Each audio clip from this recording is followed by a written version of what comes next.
Bismillahirrahmanirrahim. Assalamualaikum warahmatullahi wabarakatuh.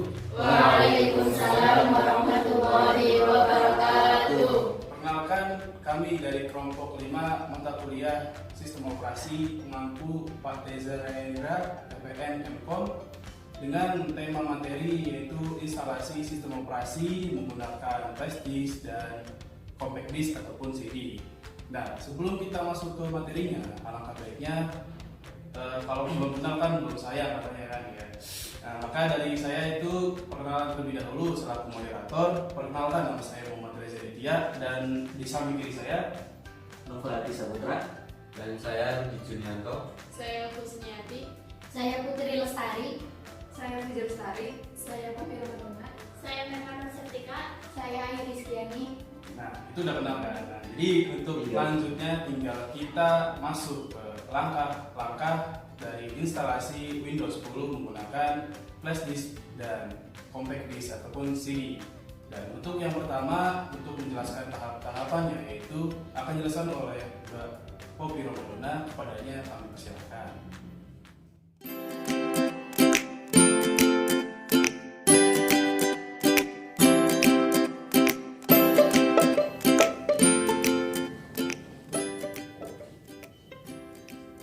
Baik, terima kasih pada moderator atas waktunya. Di sini saya akan menjelaskan apa saja yang perlu disiapkan untuk menginstal Windows 10. Yang pertama, siapkan bootable-nya bisa berupa flash disk, CD kosong, CD instalan Windows originalnya. Kedua, siapkan file ISO Windows-nya.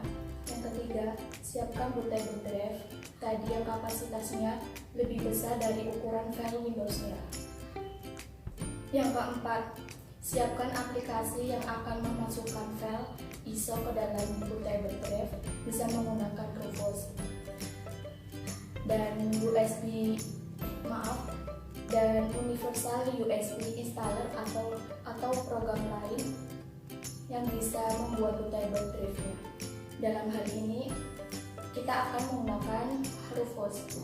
Nah, Rufus sendiri bisa didownload melalui website secara gratis. Selanjutnya akan dibacakan oleh Mbak Puji.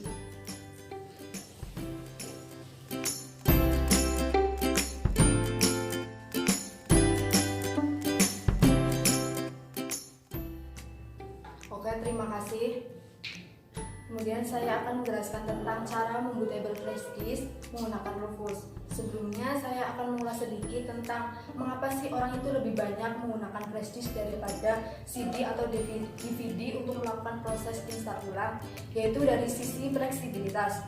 Karena dengan menggunakan flash disk, kita juga dapat menyimpan file instalasinya untuk berjaga-jaga jika suatu saat diperlukan kembali. Tetapi untuk membuat flash disk agar bisa digunakan sebagai media install ulang sistem operasi, maka harus mengubah media tersebut menjadi bootable. Bootable sendiri adalah fasilitas atau layanan yang ada pada setiap sistem operasi. Fasilitas ini biasanya diletakkan pada media penyimpanan seperti CD, flash disk memori. Ada banyak aplikasi yang bisa digunakan untuk membuat flash disk menjadi bootable. Salah satunya adalah Rufus. Nah, Rufus inilah yang akan kami gunakan untuk membuat flash disk menjadi bootable. Oke, untuk langkah pertama, setelah selesai mendownload aplikasi Rufus, silakan diinstal seperti biasa. Kemudian, masukkan flash disk ke laptop. Double klik file Rufus yang sudah download. Kami sarankan menggunakan flash disk berkapasitas 8 GB atau yang lebih besar. Langkah berikutnya, Rufus akan secara otomatis mendeteksi informasi dari flash disk seperti kapasitas, volume, label, dan sebagainya. Centang semua format option kecuali option check device format. Setelah itu, klik tombol DVD drive. Cari lokasi file ISO Windows 10-nya. Lalu klik open. Pastikan filenya berformat ISO, bukan yang lain. Kemudian flash disk pun siap di bootable. Jika perlu, Anda bisa ubah nama flash disknya pada new volume label. Langkah terakhir adalah klik start untuk memulai proses pemindahan file ISO ke flash disk. Pastikan sebelum klik start, data penting yang ada pada flash disk di backup terlebih dahulu. Setelah itu akan muncul jendela peringatan yang berisi bahwa semua data yang terdapat pada flash disk akan dihapus. Jika sudah melakukan backup, bisa langsung klik OK. Pada langkah ini kita tinggal menunggu proses pembuatan bootable. Oke, sekian cara membootable dalam metode flash disk. Untuk selanjutnya, cara membootable dengan metode CD atau DVD akan disampaikan oleh rekan saya Husniati.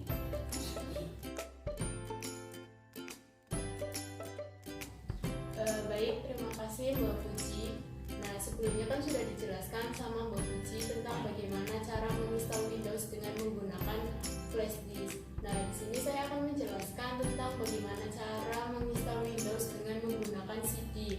Nah, caranya itu sama seperti kita menggunakan flash disk. Yang membedakan di sini hanya terletak pada proses sebelum instalasinya saja. Jika kita menggunakan flash disk, kita membutuhkan file ISO dari Windows yang akan kita install.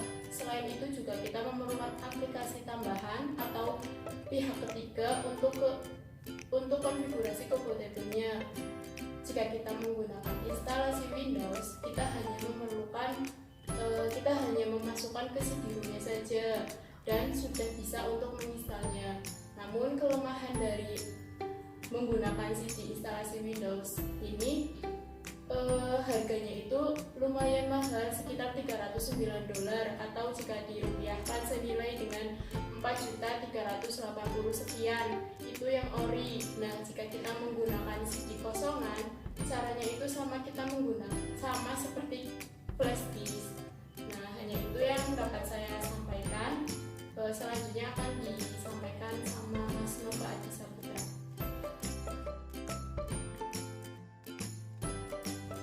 Baik, saya akan melanjutkan presentasi sebelumnya.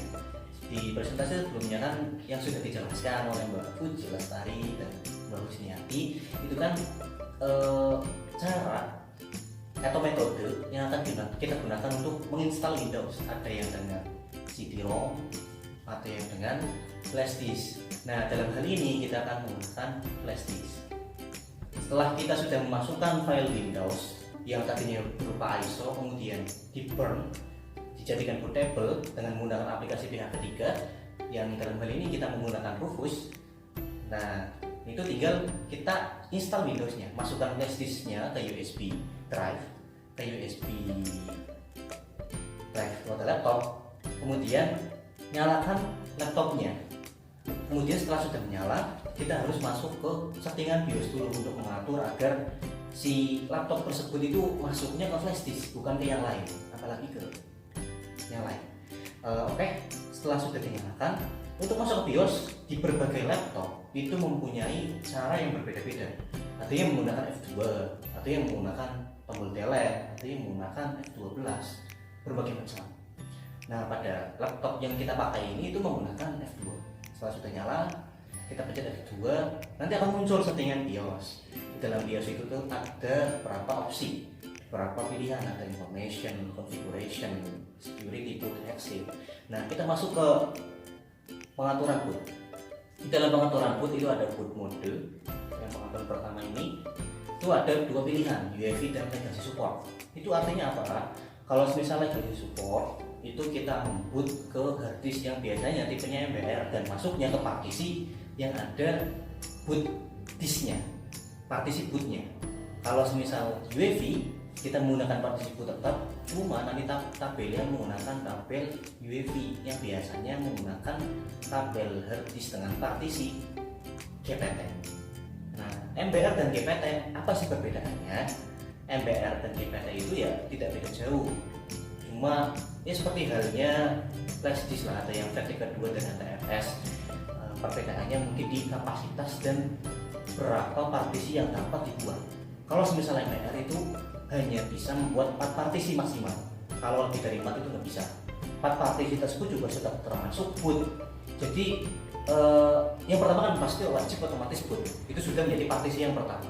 Partisi yang kedua juga pasti ada partisi Windows-nya untuk menginstal sistem Windows tersebut. Nah, kalau kita mau membuat partisi data ya berarti hanya punya 2 kesempatan lagi. Jadi kalau pakai MBR itu sangat sempit sekali. MBR juga itu sistem yang lama.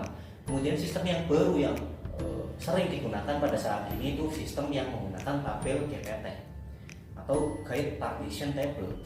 GPT tersebut itu bisa membuat partisi lebih dari 4. Tidak seperti yang biarkan berarti hanya 4 saja. Kalau GPT itu bisa lebih dari 4, yang biasanya dipakai pada laptop-laptop yang terbaru zaman sekarang. Nah, karena laptop yang kita gunakan ini sudah menggunakan tabel GPT, jadi kita pilih yang UEFI. Setelah kita sudah pilih UEFI, kemudian masuk ke exit. Nah, di situ ada exit save change. Kita klik yes, nanti akan terboot ke flash disk yang bersangkutan, yang flash disk tersebut siap untuk menginstal Windows.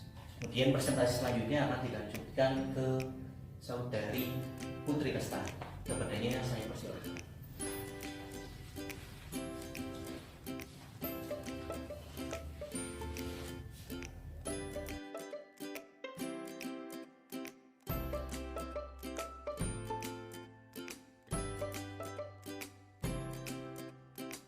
Baik, saya akan melanjutkan presentasi sebelumnya.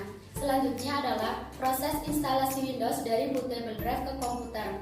Yang pertama, kita akan memilih bahasa, format, waktu, dan metode keyboard. Di sini kita menggunakan bahasa Inggris dan format waktu yang kita gunakan adalah Indonesia. Dan metode keyboard yang kita pakai adalah US. Setelah itu, kita klik next.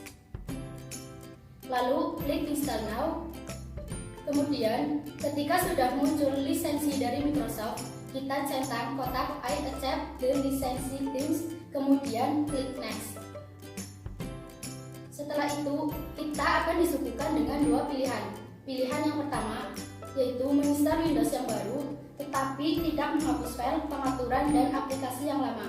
Artinya, jika sebelumnya sistem operasi dari komputer kita Windows 7 dan sudah terinstal banyak aplikasi, tapi kita menginstal Windows yang lebih baru, dalam hal ini Windows 10, tapi kita takut file aplikasi akan hilang atau banyak data yang penting namun belum sempat kita backup, maka kita bisa menggunakan pilihan yang pertama. Pilihan yang kedua adalah menginstal Windows dengan menghapus file yang lama. Kelebihan dari pilihan yang kedua ini adalah kita bebas memilih partisi mana saja yang kita inginkan. Jadi di sini kita memilih partisi yang kedua. Selanjutnya adalah memilih partisi yang akan dijelaskan oleh saudara Rudi Junianto. Saya akan melanjutkan presentasi dari Mbak Putri Lestari, dan saya di sini akan menjelaskan tentang bagaimana sih cara memilih partisi. Biasanya kan pada laptop yang baru partisinya masih hanya satu, dan bahkan terkadang juga masih ada yang kosong. Ada juga yang sudah terinstall sistem operasinya dari produsennya, dan pada kali ini kita akan menggunakan laptop yang lama yang sudah terinstall sistem operasinya. Sebelum saya lanjutkan, saya akan menjelaskan fungsi dari pilihan-pilihan di bawah. Yang pertama, refresh, delete, format, new, load driver, dan extend. Yang pertama, refresh. Refresh berfungsi untuk memperbarui keadaan yang terbaru pada hard disk atas perubahan yang sebelumnya. Dan yang kedua adalah delete, untuk menghapus partisi yang sudah kita pilih. Dan yang ketiga, format, menghapus secara keseluruhan pada suatu partisi yang sudah dipilih.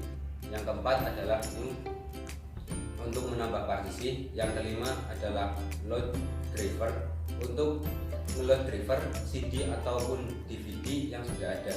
Dan yang keenam adalah extend, untuk membagi partisi yang kita pilih menjadi bagian-bagian yang kita inginkan. Kali ini kita akan menginstal pada partisi yang sudah ada karena sudah kita siapkan sebelumnya. Oke, bisa dengan double klik pada partisinya ataupun bisa juga dengan dipilih kemudian kita pilih next. Setelah kita memilih partisi, maka installer Windows akan mulai berjalan, dan tinggal tunggu aja sampai loading selesai. Mungkin presentasi dari saya akan dilanjutkan oleh Mbak Ayu Rizkiyani, kepadanya kami persilahkan.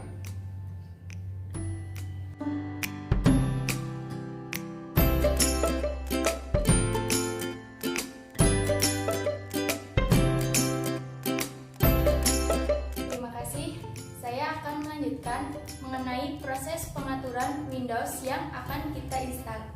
Dari mulai mengatur bahasa, mengatur keyboard layout, password, dan pengaturan tambahan yang lainnya.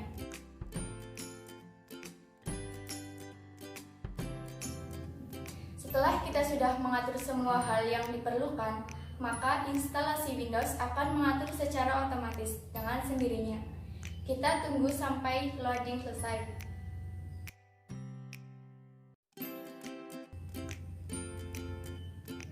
Oke, loading sudah selesai.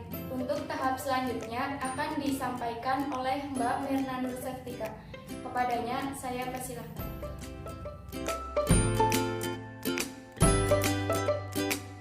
Terima kasih. Di sini saya akan melanjutkan. Setelah Windows 10 terinstall, maka langkah selanjutnya adalah instalasi driver Windows 10. Yang pertama, sambungkan laptop atau PC ke jaringan internet. Setelah itu, pilih disk PC, kemudian klik kanan. Setelah klik kanan, pilih Properties, kemudian pilih Device Manager, pilih driver yang ingin diupdate. Selanjutnya, pilih Update Driver. Setelah klik Update Driver, kemudian klik pada Search Automatical for Driver. Setelah itu, pilih Search for Update Driver on Windows Update. Setelah itu, aktifasi Windows dan Microsoft Office. Kalian download KNS Auto di google.com. Langkah untuk aktifasi Windows dan KNS Office. Langkah yang pertama, kalian buka KNS Auto. Kalian akan melihat aktivator KNS dengan dua opsi, aktivasi dan informasi. Ketika kalian mengklik informasi, kalian akan melihat dua opsi, yaitu info Windows dan info Office. Langkah yang kedua, kalian tinggal mengeklik tombol aktivasi dan kalian melihat dua opsi lagi, yaitu aktivasi Windows dan aktivasi Office. Langkah yang ketiga, itu tergantung kalian masing-masing mana yang akan diaktifkan, apakah Windows ataupun Office yang akan diaktifkan. Jadi cukup mengeklik salah satu opsi yang akan kalian aktifkan. Setelah itu tunggu beberapa detik untuk menyelesaikan proses pengaktifasian. Langkah yang terakhir, ketika aktivasi selesai, maka kalian akan melihat notifikasi sukses di log aktivator. Untuk konfirmasi, tutup semua aplikasi. Lalu klik kanan di My Computer dan klik Properties. Lalu lihat bagian bawah pada Windows Activation, dan di situ kalian akan menemukan Windows kalian sudah diaktifkan. Selanjutnya saya kembalikan ke moderator. Baik, terima kasih atas penyampaian dari teman-teman semua tentang instalasi Windows 10 menggunakan flash disk tentunya tadi ya. Mungkin kami ataupun saya sendiri akan menyimpulkan dari kegiatan pada hari ini, yaitu tentang media sendiri, yaitu flash disk dan CD. Dari keduanya sendiri memiliki kelebihan dan kekurangan ya. Kalau kekurangannya CD itu sendiri relatif lebih mahal karena satu CD-nya itu bisa hampir kalau dirupiahkan sekitaran 4 juta sekian ratus ribu rupiah. Dan kalau yang flash disk ini kekurangannya sendiri harus mendownload sendiri ISO-nya Windows 10 itu sendiri untuk nanti diinstalasi ke laptopnya. Mungkin seperti itu saja kekurangan dan kelebihan dan kekurangan dari Windows flash disk dan compact disk ataupun CD. Kami kelompok 5 pamit undur diri. Jika ada salah kata datangnya dari saya sendiri, Dan jika ada yang benar itu datangnya dari Allah Subhanahu wa taala. Kurang lebih mohon maaf. Wassalamualaikum warahmatullahi wabarakatuh. Waalaikumsalam warahmatullahi